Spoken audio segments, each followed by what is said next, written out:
نور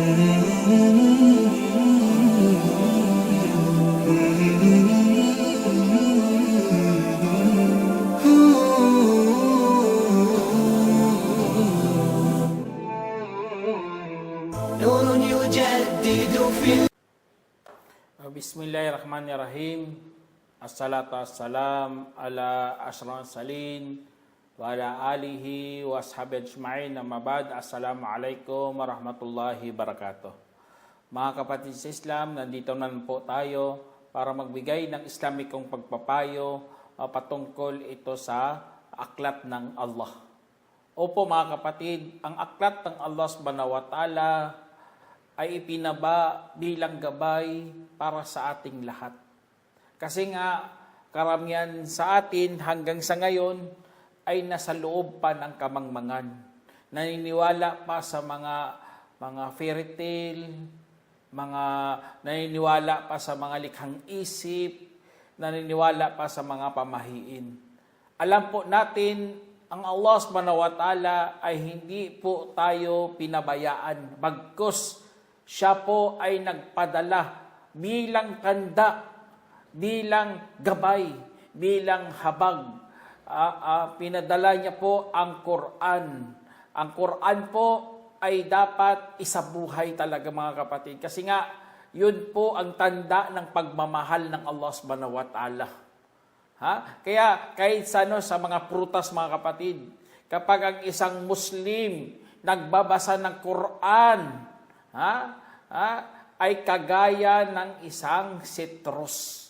Masarap ang lasa at meron ding mabangong amoy. Kaya kapag ikaw nagbabasa ng Quran at sinasabuhay mo, ay parang citrus ka kapatid. Allahu Akbar. Ngunit kung hindi ka naman nagbabasa ng Quran, pero Muslim ka, katulad ka lang ng tamar, o tinatawag nating dates, na masarap nga ang lasa, ngunit wala namang amoy. Kaya sa pagbabasa ng Quran mga kapatid bilang Muslim, ganito talaga tayo, parang citrus. Hindi lang sinasabuhay mong Islam, hindi lang ang ugali, tinataglay mo ang mga gandang ugali. Dapat magbasa ka ng Quran. Kasi nga, iba po ang tamar. Ang tamar, masarap nga, pero wala siyang amoy, hindi katulad ng citrus. Masarap na nga, mababango pa. Allahu Akbar. Kaya po mga kapatid sa Islam, ganon na ganon ang patnubay ng Allah subhanahu wa ta'ala sa atin. Gusto niya magkaroon tayo ng lakas. Doon tayo huhugot ng lakas mga kapatid sa Quran. Hindi tayo huhugot sa lakas sa mga kanino man, sa mga artista, sa mga opinion, experience. Ang buhay natin tayo pabalik-balik lang. Dapat ang hugot mo doon mismo sa Quran mga kapatid. Katulad ng sinabi ng Allah, A'udhu billahi minash shaitanir rajim, wa innahu lakitabun aziz la ya'tihil batilu min bayni yadayhi wala min khalfihi tanzilu min hakimin hamid. Allahu Akbar. Sinabi ng Allah, at sa katiyakan, ito ay isang makapangyarihang aklat. Walang dumarating dito na kabulaanan mula sa harap nito at sa panghuli. Dahil ito ay minaba mula sa marunong na kapuri-puri. Kaya tingnan nyo, mula sa marunong, mula sa kapuri-puri na si Allah subhanahu wa ta'ala. Kaya ang Quran, wala kang mabasang mga fairy tale, mga likhang isip lang o bisang opinion ng tao. Wala mga, kasi alam naman ng tao, puno tayo ng kapintasan. Ito ay mula mismo kay Allah. Kapag binabasa mo yan, Allahu Akbar, madagdagan lalo ang iyong kaalaman. Lalong lalalim ang iyong pag-unawa, kapatid sa Islam. Ulit-ulitin mo pagbabasa ng Quran, lalo kang mapamangha sa mga nababasa mo, lalo na nauunawaan mo na. Kasi ang bawat kaalaman mga kapatid, kailangan mayroong dinaanang panahon para lubos mo maunawaan. Kaya ganun ang stage ng tao mga kapatid. Nung bata ka pa, hindi mo pa lubos maunawaan. Pero sa time na dumating ang panahon Doon mo na lubos na unawaan kasi nabuksan na sa iyo ang mga mundo. Nabuksan na sa iyong ibang mga karanasan, ibang mga kaalaman. Pagpunta mo doon, lubos mo nakita ang mga bagay na tugmang-tugma sa pagkasabi ng Allah subhanahu wa ta'ala. Ganun po mga kapatid. Kaya ang Quran mga kapatid, yun aklat ng Allah subhanahu wa ta'ala para po yan sa kaligtasan natin. Hindi tayo tuturuan ng mga walang silbing mga kasabihan. Ito po ay magiging kaligtasan natin sa pagdating ng araw na paghukom. Magiging negosyo na walang kalugi-lugi mga kapatid. Kasi nga, binabasa natin ang Quran. At nag-uutos ang Quran, isa sa mga pinag-uutos dito mga kapatid, ay ang pagbabasa ng Quran. Katulad din sinabi ng Allah, Innal ladhina yatluna kitab Allah wa aqamus salah wa anfaqu mimma razaqnahum sirran wa alaniya yarjuna tijaratan lan tabur. Ang sinabi ng Allah, katotohanan, ang mga yaong nagbabasa ng aklat ng Allah at itinayo ang pagdarasal at gumugugol mula sa anumang pinagkaloob namin ng palihim at hayag habang umaasa ng isang negosyo na hindi naman nalulugi, hindi nabibigo. Kaya ganoon po tayo kasi kailangan puno po tayo ng pag-asa at wala kang aklat na mababasa na nagbibigay sa iyo ng puno ng pag-asa maliban lang sa Quran mga kapatid. Kasi ito ang realidad. Ito ang gusto ng Allah subhanahu wa ta'ala. Nabasahin natin ng aklat niya. Kaya inuugnay niya nga, dinudugtong niya ang aklat sa kanya. Kasi nga yan talaga ang aklat ng Allah. Kaya po, yun ang Quran. Yun po ang gusto ng Allah. At ito ay ginawa bilang gamot din mga kapatid sa lahat ng ating mga sakit o kaya mga bigat sa problema sa buhay. Kasi minsan ang tao dumarating talaga sa yugto niya na nabibigatan na siya sa kanyang mga problema. Minsan, nag-iisip na lang siya at hindi niya na namalaya, mipas na pala sa kanyang napakaraming oras. O minsan, nakatulala na lang siya. Kaya, kailangan mo kapatid gamot. Gamot. Yun po ang Quran. Kaya kung binabasa mo yan, nagagamot po ang iyong damdamin. Kasi napakarupok talaga natin mga kapatid. Lalo na sa mga kababaihan na masyado silang madamdamin sa mga bagay kung saan hindi mo masisi kasi ganun talaga ang likas ng isang tao. Medyo madamdamin. Kaya isa sa mga makakatulong mga kapatid, yun ang Quran. Kasi nga, tinutulak ka o kaya pinapalakas ang iyong loob, pinapalakas ang iyong pananampalataya. Katulad ng sinabi ng Allah subhanahu wa ta'ala, Ya ayyuhan nasu qad ja'atkum maw'idatun min rabbikum wa shifaa'un lima fis sudur wa hudaw wa rahmatun lil mu'minin. Sinabi ng Allah, o sangkatauhan, tunay na dumating sa inyo ang aral mula sa inyong Panginoon at lunas na sa loob ng inyong mga saloobin at patnubay at habag para sa mga mananampalataya. Allahu Akbar. Tignan nyo, lunas sa loob ng inyong mga saloobin. Kaya minsan mga kapatid, hindi natin to kayang i-deny, mga itanggi, kasi ganitong realidad ng buhay.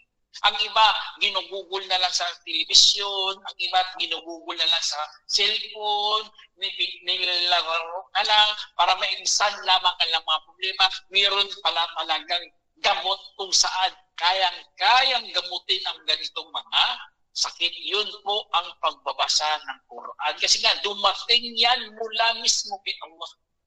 Yun talagang purpose ng Quran mga kapatid.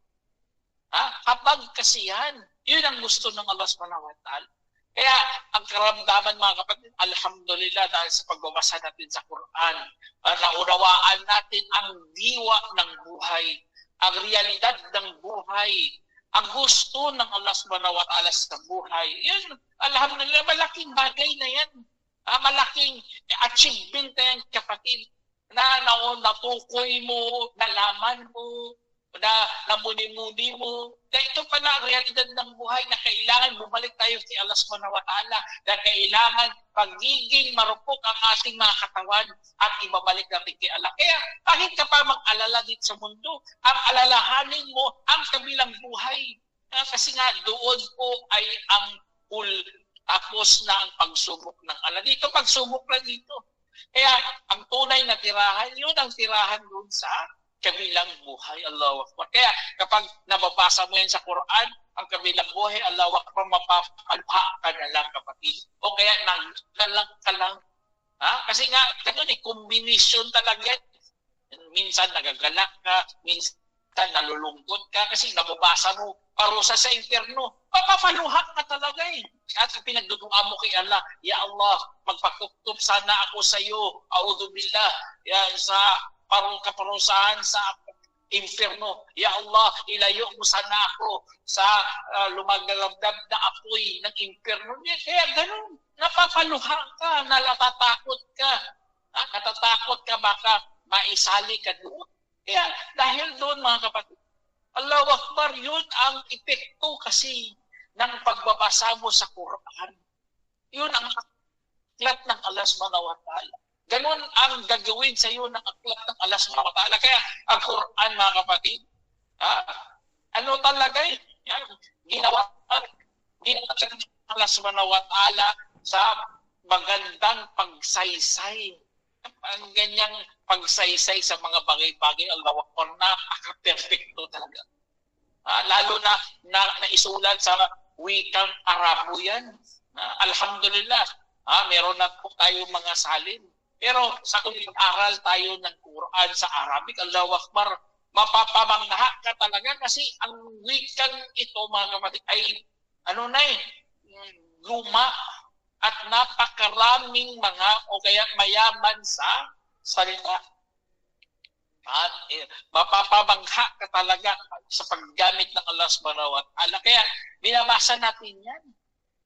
Kaya kahit sa mga sa mga sakit nga sa mga sakit, sampol mga rukya, Allah, pag ginagamit din ng Quran, ganun ang aklat ng Allah, ganun kalakas ang Quran, mga kapatid. Kung lalakasan natin ang ating mga pananampalataya, lalo magiging mabisa ang pagrurukya mo. Kasi ang iba kasi nagbabasa ng pagrukya nila pero mababa ang kanilang iman. Kaya hindi katanggap-tanggap. Pero kung ang paghihingi mo kay Allah subhanahu wa ta'ala, o kaya pagbabasa mo ng Quran sa pagrukya at meron ka talagang mabis o tinatawag na malalim o kaya kapit ka talaga sa pagtanggap ng Allah subhanahu wa ta'ala sa pagrukya mo, Allahu Akbar, ibig sabihin, napakataas ng iyong pananampalataya. At magiging mabisa talaga ang iyong rukya. Kasi dinidiin mo talaga ang iyong paghihingi kay Allah subhanahu wa ta'ala na, Ya Allah, na sana paggamutin mo itong tao na ito. Pero hanggang sa time ni Prophet Salami, sa time niya, merong natusok ng isang scorpion ng isang tao. Scorpion yun, natusok siya. Karoon siya ng kamandag ng kaya binasahan lang ng rukya. At ako na yun, nagbigay kaagad sa mga nagbasa. Kaya yun, isa sa mga kwento ito, mga kapatid, yun, ganun ang aklat ng Allah. Minsan hindi natin akalain na kaya pala tayong gamutin spiritually at sa physical natin, mga kapatid. Kaya yun, isa sa mga pinakamagandang regalo ng Allah subhanahu wa ta'ala. At isa sa mga pinakamagandang regalo rin ng Allah para palabasin po tayo sa kadiliman. Katulad ng sinabi ng Allah sa Quran, Alif Lam Mim, Kitabun anzalnahu ilayka litukhrijan nasa minadh-dhulumati ila an-nuri bi'idni rabbihim ila siratil azizil hamid. Sinabi ng Allah, Alif Lam Mim, aklat na aming ibinaba sa iyo para palalabasin mo ang mga tao mula sa mga kadiliman tungo sa kaliwanagan, sa kapahintulutan ng Panginoon nila patungo sa landas na makapangyarihang Allah na kapuri-puri. Allahu Akbar.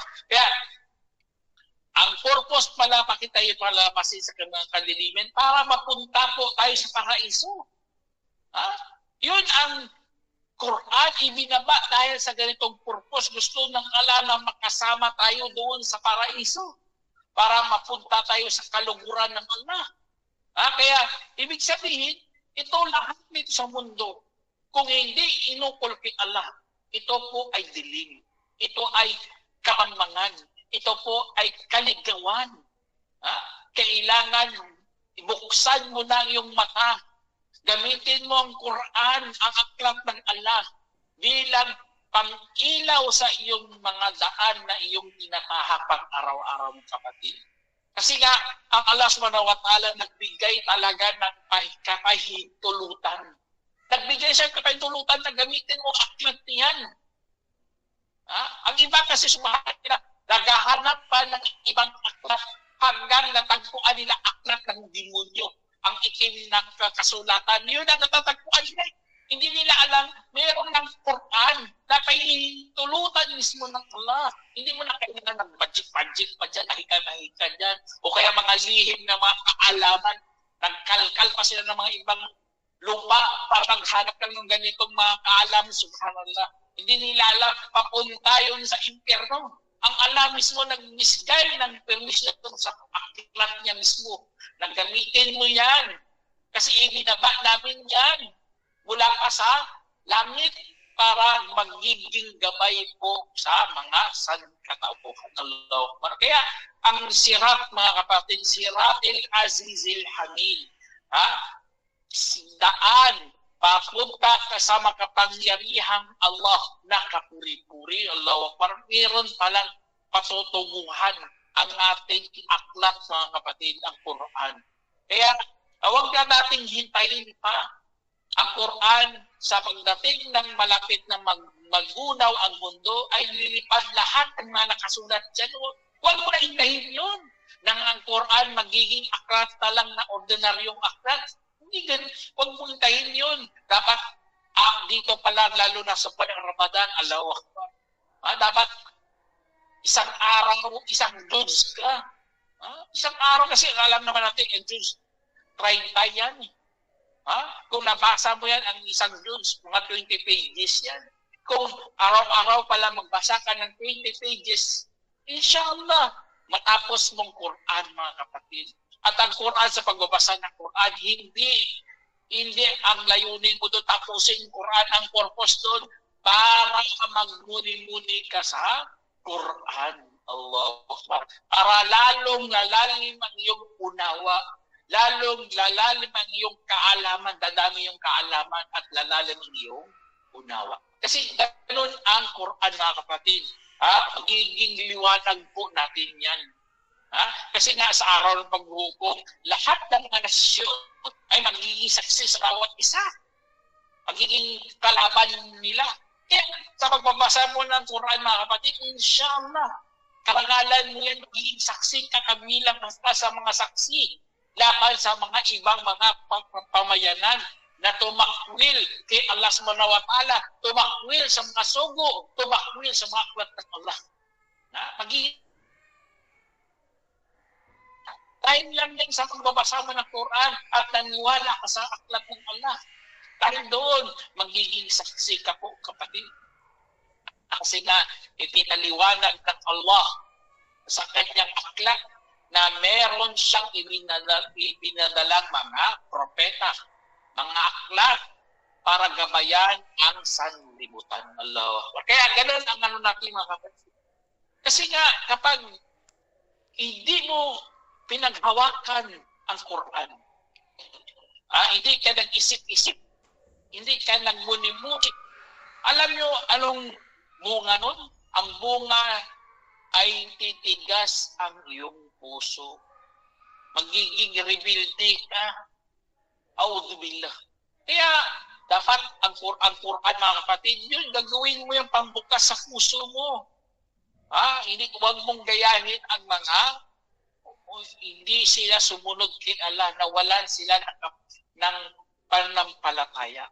Meron nga sinabi si Allah sa Quran, sabi niya, afala yatadabbaruna al-Quran am ala qulubihim akfaluha? Sinabi ng Allah, hindi ba sila nagmuni-muni sa Quran? O baka sa mga puso ay merong mga kandado? Kaya, audibillah. Mga puso pala mga kapatid, merong mga kandado. Kasalanan nila yan eh. Bakit nila kasi tinatakwil, lalo ng Quran? Hindi sila naniwala sa Quran. Gusto nila paniwalaan ang sulat ni ganito, paniwalaan nila ang mga ganitong aklat. Hindi na wala namang mga basihan, puro haka-haka man lang. Pero paniniwalaan nila yan. Kaya ang bunga doon, magkakaroon ng kandado ang kanilang mga puso. At ang pinakamasakit pa sa lahat, pagdating ng huling hininga nila mga kapatid, nabatay sila sa pagtatakwil. At hugutin ang kanilang mga kaluluwa ng matindi hanggang tatago lahat ng kanilang kaluluwa doon sa pinakadulo ng kanilang mga katawan, na hugutin na parang isang tinatawag na pantusok. Tapos hugutin ulit, tutusukin ka na, hugutin, subhanallah, dalawang sakit talaga mangyari sa iyo. Kasi nga, ganon ang bunga ng pagkandado mo sa iyong puso. Hindi ka na nakakatingnan yung mga hindi Muslim. Diyos, isa. Yun po ang Diyos ni Kristo. Napakalinaw, subhanallah. Suntok sa buwan, napakalinaw masyado. Pero hindi nila naunawaan, subhanallah, na ang Diyos hindi remulto. Hindi pa rin naunawaan, naudubila. Ganon po ang mangyari kapag lulong na lulong ka na sa kamangmangan. Kapag lulong ka na sa kaligawan. Halos hindi mo na maunawaan ang napakasimpleng bagay sa pananampalataya. Ang gusto mo lang paniwalaan kung anong meron kayo. Kung merong ano sa religion nila. Kaya, audubillah. Lalo na sa mga kamusliman din, kapag lulong sa kamangmangan, susundin lang anong nakikita nila, ang kanilang mga tradisyon. Parang walang Quran na nababasa eh. Sabihin mo, brother, pasli yan. Di! Ang ama sa amin, kasi ganito, nakikita ko sa aming pamilya, nakikita ko sa aming masjid. Ganon ang aming tradisyon. Subhanallah, may Quran po tayo. Gusto nyo lalagyan ng kandado ng Allah yung puso? Kasi nakasulat na nga sa Quran, tapos tradisyon pang susundin. Kung anong nakita nyo lang, kung anong feeling mo lang. Kaya mga kapatid sa Islam, huwag natin hintayin na titigas ang puso natin. Kailangan magbasa, magmuni-muni, laliman, magtanong, mag-aral. Ano pa dyan, lahat ng mga paraan para matuto ka gawin mo. Hindi, matuto ka lang based sa experience lang, based sa nakikita lang, based sa haka-haka lang. Hindi ganon ang pag-aaral, mga kapatid. Kasi nga, meron na po tayong Quran. Meron na tayong aklat ng Allah. Meron na siyang gabay. Kaya, meron nga sinabing Allah, sabi niya, Kitabun anzalnahu ilayka mubarakun liyadabbaru ayatihi wa yadhakkaru ulul albab. Sinabi ng Allah, kasulatang aming ibinaba ito patungo sa iyo ng nabiyaya para magnilay-nilay sila sa mga talata at para makakaalala ang mga taong merong pag-unawa. Allahu akbar ninyo, magnilay-nilay, magmuni-muni, mag-isip-isip. Ganun ang Allah subhanahu wa ta'ala kasi nga mubarak, mabiyaya ang Quran. Yun, ganun ang pagkasabi dito. Tingnan nyo kapag ang tao nagbabasa ng Quran, nag-iisip ng maayos, Allahu Akbar, matuwid siya mag-isip. Kung nagkamali, madali niyang tanggapin. O kaya mayroon siyang prinsipyo sa buhay. Hindi nababali ng kayamanan, hindi masusuhulan, o ano. Kasi mayroon na siyang tamang prinsipyo. Kasi nga, ganun ang mangyari sa tao kapag binasa niya Quran, mga kapatid, na kanyang inisip na talaga kasi biyaya yun ng Allah. At magnilay-nilay siya doon at makaalala siya. Kasi ang pag-alala, mga kapatid, yun isa sa mga purpose doon para kung nagkamali ka, madali kang magbalik loob kasi naalala mo si Allah. Allahu Akbar. Kapag naging tama ka, naalala mo na huwag kang magpakitang tao. Kasi gano'n may mga limitasyon ng mayroong hangganan ng ating pagsamba. Hindi pwede samba ka lang ng samba doon tapos bandang huli nagpapakitang tao ka lang. Ipagyayabang mo lang. Namangha kasi yung mga pinanggagawa, ibawal lahat yun. Ipaparinig mo, ang mga kasamahan ko, napakabait ko talaga, o kasamahan ko, nagpasting talaga ako, nanghina ako, subhanallah. Pagpaparinig yun, katulad din yun, nagpapakitang tao, kaya bilang Muslim, mga kapatid, dapat alalahanin natin yun. Na yun ay mga hangganan ng Allah, na huwag mo dapat lampasan. Kaya ganun ang Quran, mga kapatid, pinapaalalahanan po tayo para lalambot ang ating mga puso at hindi titigas. Kasi kapag titigas, ano na lang mangyari sa'yo. Kaya tama talaga sinabi ng Allah, sabi niya, وَلَقَدْ أَنزَلْنَا إِلَيْكَ آيَاتٍ بَيِّنَاتٍ وَمَا يَكْفُرُ بِهَا إِلَّا الْفَاسِقُونَ. Sinabi ng Allah, at katotohanan, ibinaba namin sa iyo ang mga malilinaw na mga palatandaan o mga talata at walang tumatakwil rito maliban sa mga swail. Walang tumatakwil rito maliban sa mga swail. Swail lang ang tumatakwil sa Quran. Kasi ayaw nila tanggapin Kasi maapakan sila, mapupuna sila sa kanilang mga masasamang gawain, o ano pa dyan. Okay, hindi sila kaya magpapalusot. Kasi mga swail sila titigas ng mga ulo. Gusto nila, ano lang ang kanila, yun na ang masusunod. Kaya sana sa pagbabasa natin sa aklat ng Allah subhanahu wa ta'ala, mga kapatid, huwag na huwag tayong mapabilang sa mga pasikun, sa mga sutil, sa mga suwail, matitigas ang mga puso. Kasi malinaw na ang mga talata ng Allah. Tapos ikaw, maging suwail ka pa. Mahirap kaya mamatay ka sa magiging sutil. Kasi sa araw paghukom yun na po ang iyong magiging napakasamang pangwakas ng iyong buhay. At doon pa naman tayo kahatulan ng Allah subhanahu wa ta'ala. Sana meron kayong napulot ang aral, mga kapatid. Hanggang dito na lang. Assalamualaikum warahmatullahi wabarakatuh. جمعية الدعوة نور، الدعوة للجميع.